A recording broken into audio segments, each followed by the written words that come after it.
Most of the systems we play use mechanics in order to reward players for their creativity and interaction, and in this video today we're going to discuss the most popular mechanic, which is inspiration.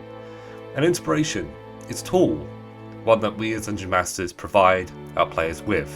It grants players the opportunity to re-roll a check that they have failed, and depending on your system of play, you may have to stick with this new number, or you may be able to choose between the two.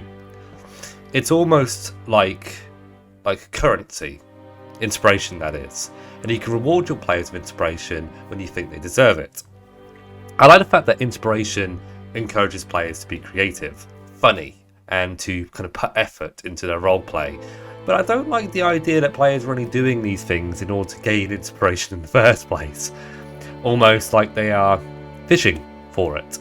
What we as Dungeon Masters need to do is use inspiration as a way of making players feel good about doing something that was effectively positive for the table's experience. So we need to kind of understand what these behaviours are, why we actually give out inspiration to our players.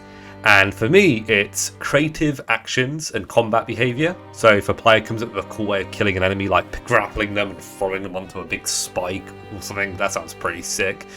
Also for like exceptional role playing. So if they role play really well and do like a voice, or they don't have to necessarily do a voice, but they just hold their own and roll some good dice and that kind of stuff, then I'll give out an inspiration for that. I want to encourage players to role play, so if I give out an inspiration, and maybe other players will take the hint. Solving a puzzle, if they actually figure it out, if one specific player figures it out, I'll usually give them an inspiration, because I don't know, it's just nice that people are actually making an effort. I've had players who just look at their phones when there's a puzzle, right?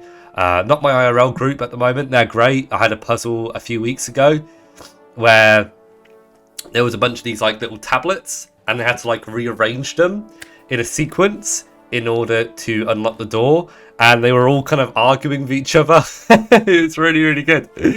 And I'm pretty sure, I don't know who I gave inspiration to, but I'm pretty sure it was like one or two people who did most of the work. Also, if they kind of deal with a big obstacle in a creative way, I like that as well. If there's like a big chasm or a ravine that they've got to get over, if a player comes up with a cool way of like getting over it by using a rope, making a rope bridge or something, that's pretty sweet. And also the last reason why I usually give out inspiration is if a player makes the table laugh, hysterically is usually what is necessary. It's not just if you make me laugh. I have quite a dry sense of humour.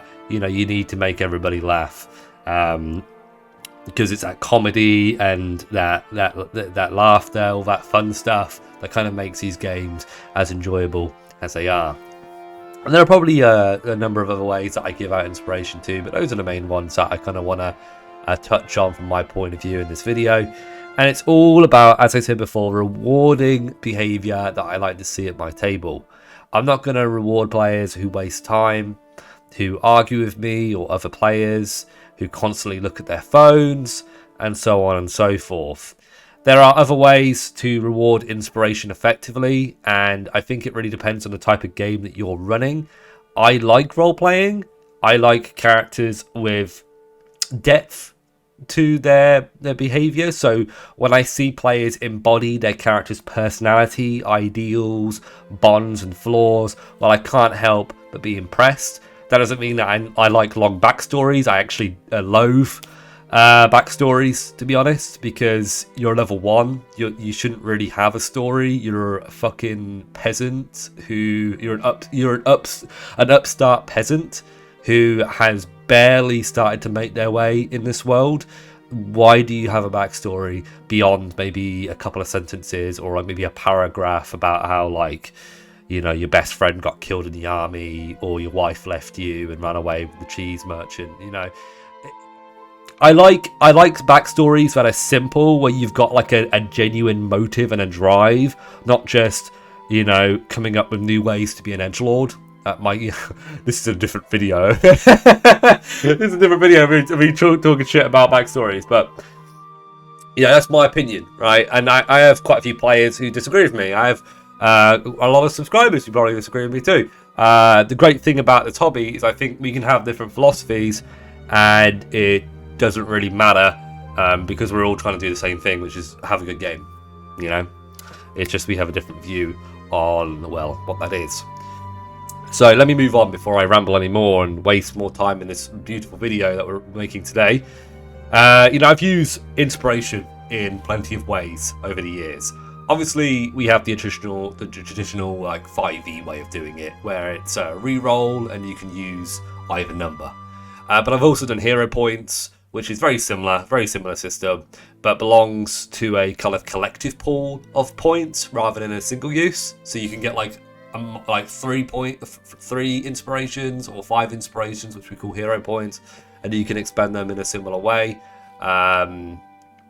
My only problem looking back on that, I did it like 4 years ago. I used hero points, is that players would stockpile them for big boss fights, and then they would supernova the boss. You know, they would just nuke the boss with roll with advantage until they roll high, and they would really just kind of I wouldn't say they ruined the boss fights, but they definitely took the wind out of my sails. You know, it was more difficult to challenge them, and I think that's an important part of the game that we play. Is we want our players to be challenged. That's why I don't really like the direction that 5e has gone, where it just seems to be making player characters more and more powerful at earlier levels. We shouldn't be wanting that. We should be wanting to keep the game easy to balance, easy to structure, and challenging, so when players do win, do succeed, they feel good about themselves and they actually learn how to win rather than just having it given to them, right? But yeah, very anticlimactic. You know, players don't realize that if they abuse the system, the dungeon master is probably going to abuse the system too. And I did that in that campaign by making the bosses stronger. And that's something that I don't want to do again. I don't want to have to change a boss on the fly or fudge dice. I didn't really fudge dice. I never really fudge dice. But I did change like HP on the fly, damage on the fly, that kind of stuff. And I don't like doing that. I never roll privately in my games. Any of my games, my online games, my offline games, I always roll publicly. I don't like the idea of hiding your dice, because if you've got something to hide, then you're not doing something good, in my opinion. You're covering something up. You're not being truthful. So I roll, and whatever I roll sticks. If I start rolling nat 20 after nat 20 and I start killing people, well, that's just the way the dice go. You got unlucky, and the monsters got very lucky. That might not be very fun, but at least you know it's honest, right? You can value and respect that.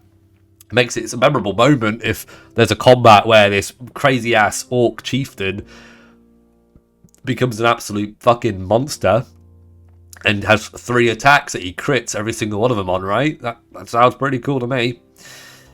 But I think it goes against the spirit of the game, really, to hide your dice or fudge them or anything like that. I also allowed players to use hero points to roll additional dice, like a d6 onto what they've already rolled, rather than just having a complete reroll. And that was cool, but it reminds me a lot of Bardic Inspiration from 5e, and I don't like the same mechanic in different ways. I like mechanics to be unique to specific classes and characters and that kind of stuff. So yeah, I don't particularly want to do that, if that makes sense. You can also have inspiration be expended in exchange for making a hit into a crit. So if a player already hits, they can use their inspiration or what hero point or whatever to turn it into a critical hit. I think it's cool, especially in those like hack and slash type games, ttrpgs and stuff like that. It's cool. The way I've been doing it recently, and I've took this from the Shadow Dark system, is I use luck points rather than inspiration points. And it's, it's different in the way that, when a player gets a luck point, they can spend it and re-roll, but they have to stick with the new number, okay? This kind of adds some stakes to using inspiration, or in this case luck, and it doesn't just make this mechanic a net boon for my players. It makes it a bit of a gamble. I think my only issue is when I run it actually with Shadow Dark is that there are different ways that players can get a luck point. I think the Bless spell from the Priest class, which is just like the healer class, is able to basically, if they can successfully cast a spell, which is DC 11, which is a pretty low DC, right? If they succeed on that DC, then they can give somebody a luck point. So if you don't fail the spell, you could give lots of people luck points, and they can just keep using them. And I think the idea of players being able to be in control of luck doesn't really sound as meaningful for why we give people inspiration and luck in the first place. And that makes me a bit sad, because I think that's a cool mechanic that we can use to not necessarily manipulate our players, but kind of push them in the right direction. Despite that, it is my preferred system at the moment, and I would encourage any new DM to get rid of inspiration, use luck instead. It's more fun, more dramatic, and you'll feel more obliged to give it out more often, because it's not necessarily a net boon. It's interesting when players use their reroll and they roll a natural one. It's great. It's great. But anyway, how do you guys use inspiration in your games? And more importantly, why do you give it out? Let me know in the comment section below. As always, make sure you guys sign up to my Discord if you want to join my community in our monthly events. And consider checking out my Patreon, where you can join as a free or paid member to gain access to charts, tables, and all that other stuff to level up your games, as some other D&D channels would say. Anyway, guys, thank you very much for watching all the way to the end. Check out some of my other videos, and I'll see you guys next time on Loki's Lair. Until then.